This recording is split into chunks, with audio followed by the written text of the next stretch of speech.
Danny Danny లేరా? ఏంటన్నా పడుకోనేమో ప్రశాంతంగా. ఏంటి గోలేంటి ఇప్పుడు చెప్పు, ఏంటి గోలేంటి? రాత్రి ఎక్కడికి వెళ్తున్నావు ఏమో తెలియట్లేదు. 12 గంటలకు వస్తున్నావు. పొద్దున ఏమన్నా బైబిల్ చదువుకుంటా ప్రార్థన చేసుకుంటా అస్సలు లేదు. ఏమైపోతున్నావు? భయం వేస్తుందిరా. నేను ఏదేంటన్నా రాత్రి ఎక్కడికి వెళ్తే నీకేంటి? నేను ఎక్కడికైనా వెళ్తాను, ఏమైనా చేస్తాను. ఇప్పుడు నీకు అన్ని చెప్పి చేయాలా ఏంటి? అది కాదురా డానీ, మనం క్రైస్తవ కుటుంబంలో పెరిగి మన ప్రవర్తన నలుగురు చూస్తే ఏమనుకుంటారు? ఎవరేమనుకుంటే నాకు ఏంటన్నా అని ఎప్పుడు చూడు లగరా, ప్రార్థన చేసుకో, బైబిల్ చదువు. ఏంటి నాకు ఇది? అప్పుడు ప్రశాంతంగా ఉన్నావా నన్ను? అది కాదురా డానీ, నా మాట వినరా. ఏంటన్నా చెప్పావు కానీ నీ మాట వెళ్ళిపోతే నేను ఊరి మీదకి వెళ్ళిపోవడం బెటర్. ఈ కొంపలో ఉన్నావు కానీ వెళ్ళిపోవడం బెటర్. కాదురా, నా మాట వినరా. నా కూడా నేను ఇంట్లో వెళ్ళిపోతాను ఇక్కడ నుంచి.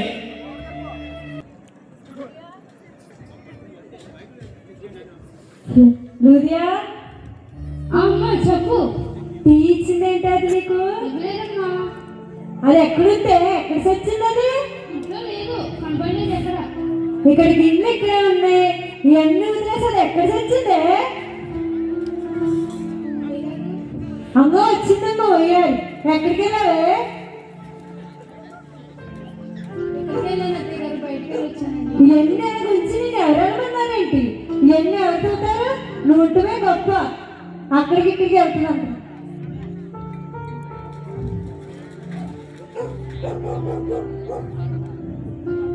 ఆ బట్టలు ఆ ఇల్లు అన్ని చక్కబెట్టు. వెళ్ళు. మొక్కలు చూస్తుంది మళ్ళీ ఎలా చూస్తుందో. నా కూతురికి కాఫీతో వెళ్ళు.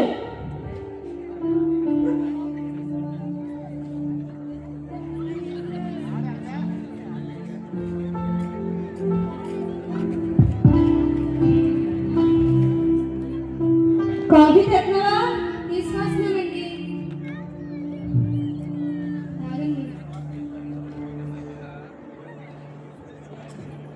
చీ అమ్మా, దీంట్లో పంచదార లేదు, ఏం లేదు. కాకపోతే నువ్వే చూడు. ఏంటే ఇలా కాసో పంచదార లేని కాఫీ? ఇలా కాయలో తెచ్చిలేదు నీకు. వెళ్ళు. ఏమా లక్ష్మి, చెప్పండి.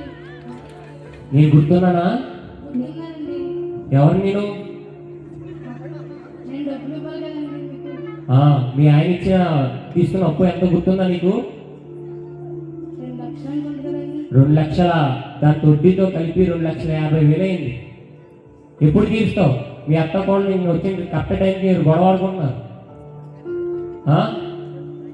చెప్పండి, ఎప్పుడు ఇస్తారు? ఏంటే అలా చూస్తున్నావు? ఊరోళ్ళందరూ వచ్చి మన ఇంటికి వెళ్తున్నారు. వెళ్ళిపో. మీ నాన్న దగ్గరికి వెళ్ళి చూడు. ఏదో ఒకటి చేయమను. అక్కడే తగ్గబడు. నువ్వు ఉంటూ గొప్ప. మళ్ళీ అప్పుడు అందరూ వచ్చి ఇంట్లో పడతాం మళ్ళీ. వెళ్ళు. మళ్ళీ కొడుకుని పెట్టుకున్నావు. వెళ్ళు. చాలు ఏగమ్మా, నా అప్పు ఎప్పుడు తీసినా చెప్పండి.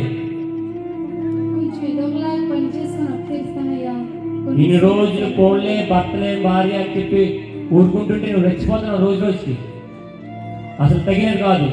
నేను వచ్చే నెలకల్లా నా అప్పు తీసకపోతే మీ ఇల్లు ఉండదు, మీ యొక్క సంసారాన్ని మొత్తం బయట పెడతాను. అర్థమైందా? తీర్చేస్తానయ్యా, ఏదో ఒకలాగా నేను అప్పు చేస్తాను. చూడకేలాగా వెళ్ళు. మీ నాన్న దగ్గర ఏడు, నా దగ్గర ఏడకు. వెళ్ళు. సమస్యలు నా మీద నాన్నా, నాన్నా, ఏంటి ఇలా వచ్చేది? నాన్న, అత్తయ్య ఇంటి వాళ్ళు తోసేశారు నాన్న. నువ్వు పనికిరాని దానివి అని చెప్పి అక్కడ ఉండలేకపోతున్నా నాన్న.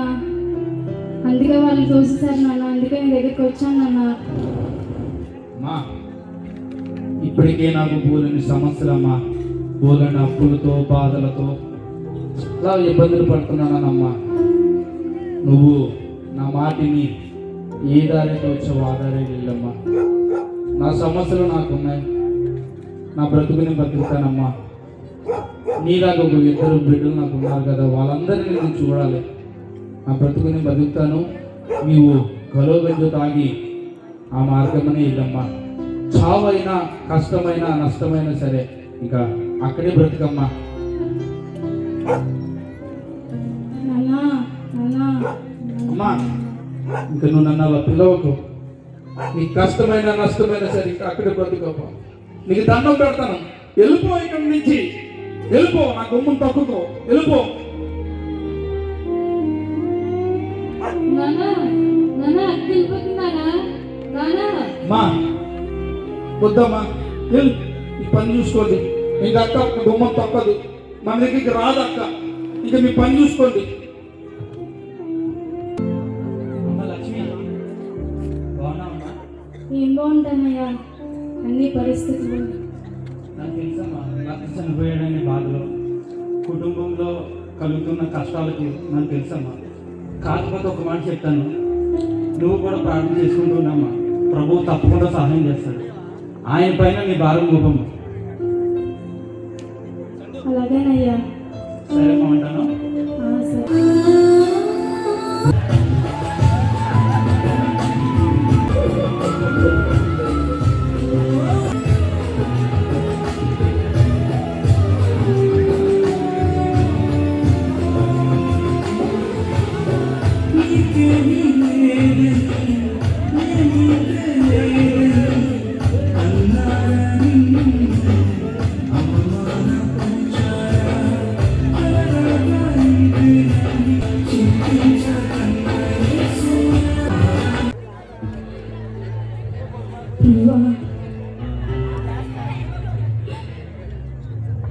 నేను నిజమైన దేవుడు అని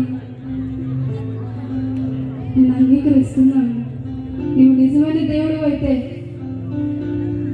నన్ను బ్రతికించు.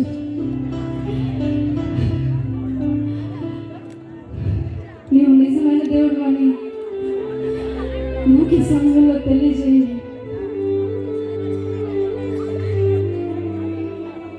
అలాగే ప్లగ్లో వెలువెట్టింది, వెంటనే కరెంటు పోయింది. ఆమె గ్రహించింది. నీకు స్తోత్రం అయ్యా. నాకు నువ్వు ఉన్నావని తెలిసింది ప్రభా. నీవు నిజమైన దేవుడు నాకు తెలిసింది ప్రభా. నీకు కృతజ్ఞతలయ్యా. నా పట్ల నీకు చూపిన కృపను బట్టి నీకు స్తోత్రాలయ్యా. నేను నీకు సాక్షిగా బ్రతుకుతాను ప్రభువా. అలాగే ఆమె జీవితం ఆ రోజు ముగించాల్సిన జీవితం తిరిగి మరలా బ్రతికింది. ఇది రియల్ గా ఏలూరు గ్రామంలో జరిగిన యథార్థ.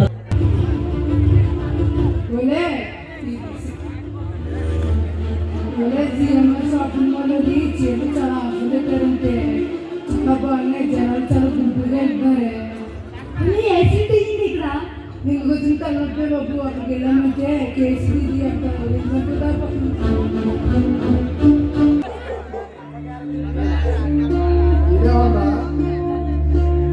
ఒక్క మీదకి ఒకటే పెడి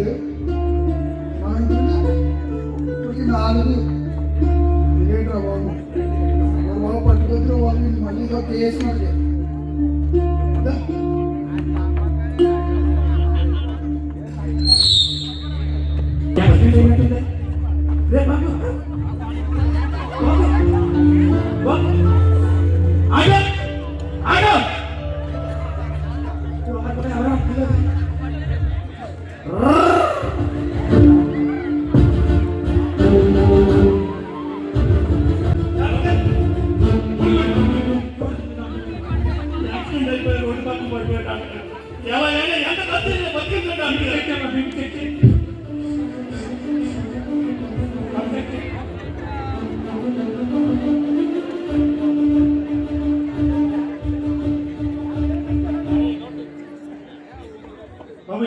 ఎవరు ఇవ్వలేనా మా వాళ్ళు ఏదో రకం బతికింటున్నారు.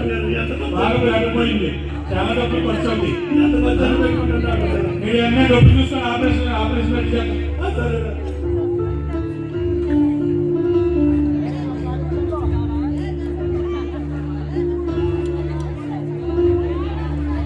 అలాగున దేవరాజు గారు తన డబ్బులు ఖర్చు పెడుతున్నాడు, తన బ్లడ్ కూడా ఇచ్చి ఆ ఫ్యామిలీ.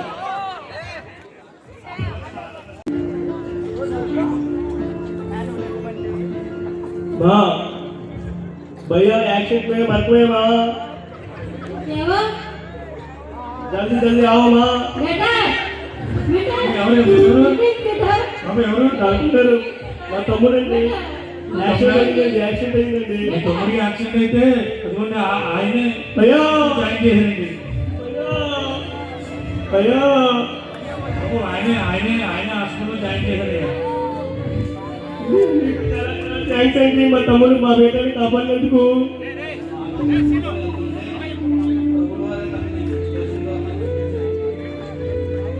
మీకు చాలా చాలా థ్యాంక్స్ అండి. మా తమ్ముడిని కాపాడింది మీది కాదు, మీకు చాలా చాలా థ్యాంక్స్ అండి. మీ దేవుడు చాలా చాలా గొప్పవాడండి, శక్తివంతుడండి. లేదండి, మీరు చాలా చాలా గొప్పవాడండి. మా తమ్ముడిని కాపాడి ఎంత వచ్చారో మీరు పెట్టుకున్నారండి. ఆపదలు ఆదుకోవడం మీకు చాలా చాలా థ్యాంక్స్ అండి. మీది దేవుడు మీ తమ్ముడిని క్షేమంగా ఉంచాడు. మన తమ్ముడి దగ్గర ప్రార్థన చేయండి మా తమ్ముడికి. స్తోత్రం స్తోత్రం స్తోత్రం ప్రభావ.